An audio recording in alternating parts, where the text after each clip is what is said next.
to avoid it this week. The reason for last week's chaos in the town was a new computerised traffic system, which was suffering a few teething troubles, as the experts put it. But shoppers are clearly unwilling to give the new system a second chance, and the streets of St Albans are uncannily quiet. Shopkeepers say their trade is suffering, and in the traditionally busy run-up to Christmas, their markets and shops are deserted.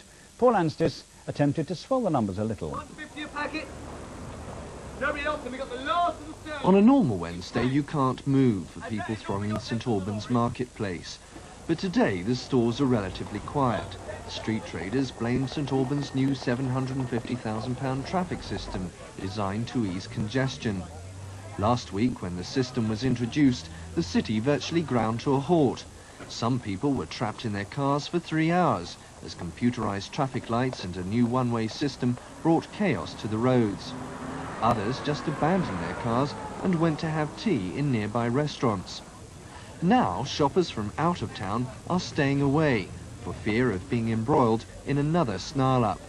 The roads might be clearer, but street traders are asking, at what price? Fruit and veg stalls, clothing stores have said that their turnover is down tremendously. And last Wednesday, which was the first week of the implementation of the one-way system, has been disastrous. Fruit and veg stores have taken lots of produce home, and a lot of produce has had to be thrown away. So we are very concerned. I've also spoken with the Chamber of Commerce, with shoppers and people in the shops, and they've all said the same thing. We don't want St Albans to turn into a ghost town. The Mortings shopping centre car park has noticed a reduction of up to 30% in usage compared with the previous week. Adverse publicity has warned people off. Sam Sweary has had a stall in St Albans for over 10 years. He says the run-up to Christmas should be his busiest time of the year. When we count the money at the end of the day, more than half of our taking has been taken away from us. And this is before Christmas. Although traders say last week's traffic reports were exaggerated, shoppers are wary about their pleas to return. I live a mile out of St Albans.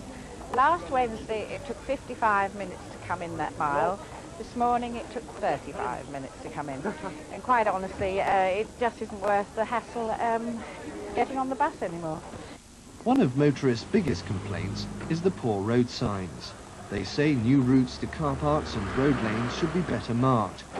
St Albans councillor Agnes Hill says the Hertfordshire County Council are largely to blame for the mess. There should have been a lot more local consultation, there's no doubt about that at all. But having said that, I think we're all agreed locally that there's far too much concentration of traffic lights in far too small an area, and the volume of traffic that's going through those traffic lights, it just simply cannot cope with it. The County Council have given us a problem. It is the County Council to sort it out, and we want it sorted out very, very quickly, but it is their responsibility, whether it be scrapping the system, whether it be getting the system working. There isn't a time to spend looking at faults and problems. It has to be got right now.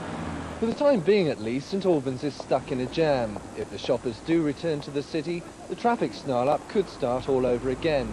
If they don't, some traders say they may go out of business.